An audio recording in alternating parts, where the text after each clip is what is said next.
Smilf. Now, this is a Showtime drama comedy. I don't know whether you'd call it Well, it was comedy. nominated in the comedy category at the Golden Globes. Frankie Shaw, the creator and star, was nominated for Best Actress in a Musical or Comedy Series. I have to hand over the reins of describing this show because I really did struggle with this one. So I'm going to ask Matt or Luke whether they could talk us through the first, 2 or one. Shall I go? So it stars, as I said, Frankie Shaw. This is sort of a semi-autobiographical piece.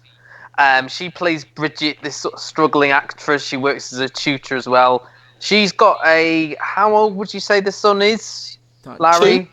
About 2, yeah. The first episode basically introduces you to her world. She's trying to hang on to a relationship with Larry's father, Rafi, but he's moved on with a Australian sportscaster called Nelson. So she works as a tutor for Connie Britton's character, Ali, who's a wealthy woman. The first episode is based around whether... I want Gary to describe this now, because I know. Yeah. We're missing out on gold here. Her vital organs still work in the way they did before she pushed Larry out of it. How's that? Not as fun as Gary would have said. And she reconnects with a sort of former lover who is quite perturbed by the fact that her son is in the same bed as they are. It's sort of observational, as I said. It's semi-autobiographical, so it has got that hint of authenticity to it. Now, Luke, when we were discussing this last week, I think when we were doing it Pick of the Week, you said the first episode was quite crude, and I would disagree with the word crude. I would say it was more... Explicit.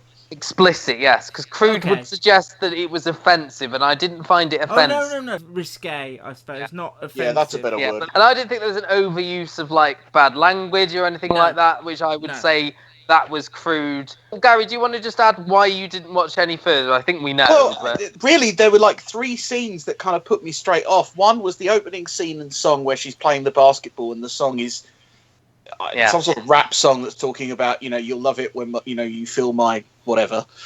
And then straight into the next scene where she's in the bath naked with her son. And I've not got a problem, but again, it was like, why do you need to show that? There was nothing that I could see that showed you why you needed that. And then the very next scene after that pretty much is her pleasuring herself and imagining men doing it, being the pleasurers, with her son in the bed next to her. And I just thought, I've got nothing I can relate to here, so I'm not going to bother. Are you saying this isn't what you do on a Friday? Is that what you're saying? I'm pretty much guaranteeing you this is not what I do on a Friday. Well, there is a scene later on in the episode. She does go to the local store and buys loads of snacks and eats them straight away. That's more, Gary. That is what you do on a Friday night.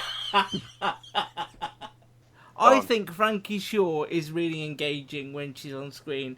I think the relationship with her son is really believable, and you can tell it's autobiographical because it feels very authentic. I think sometimes the overtly risque stuff distracts from the show. It could be or wants to be, and sometimes I think there's a tendency. This is Showtime. There's a tendency with cable dramas to do things not because they are going to progress the story, but because they can be done.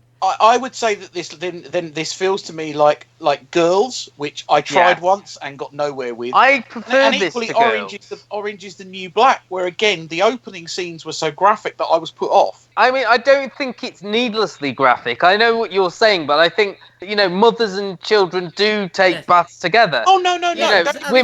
Women do pleasure themselves. These things happen. These is things that happen. I know. It's not something you can relate to. That's in this Bridget's world, and for me, that adds to the authenticity of it. These are things I agree. I would imagine that women do worry about after giving birth. And because I liked her so much, I was willing to go on the journey with her. And also, were you just going to say how much you liked Rosie O'Donnell? She was surprisingly good. I didn't want to like Rosie O'Donnell.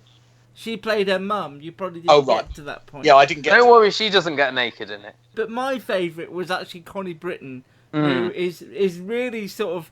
Because I loved her in a thing I finished last year called Friday Night Lights. She was just tremendous in that. She was very good in... She's very good in Nashville as well. She kept me watching Nashville for a whole series and a half. And I like, as it goes on, I mean, the third episode, you do get to know Nelson a little bit more as well, the new girlfriend, and her sort of trying to be a woman in a man's world. And the third episode is more to do with that. The second episode, you sort of see more of Bridget with the kids that she tutors, Connie Britton's kids, and I love that scene. She's going rushing off to this yoga class and comes back like, I didn't go to yoga, and she's got a car full of McDonald's. Again, Gary, something you do on a Friday night. Yeah. If you're new to the podcast or you're old to the podcast and you'd like Gary saying, I tried girls, couldn't get on with it as your ringtone, then...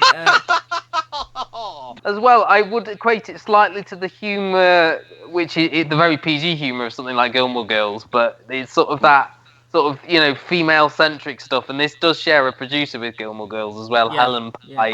I think, as we have discovered, I like my humour more obvious. Yes, we know this. We know this, yeah. I've dropped Young Sheldon because it's not funny. And it's not trying to be as well. It's trying to be a drama.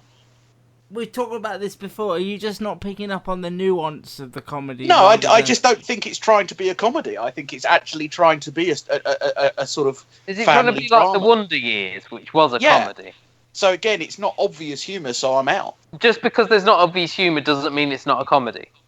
No, but therefore it's not a comedy I'm going to get on with, so I'm out. It's still a comedy, it's just not No, I'm still saying it's a comedy. I think it's trying to disguise its comedy behind the scenes. I don't think it's going for laughs. I think it's going for him as a character is what you're supposed to find funny.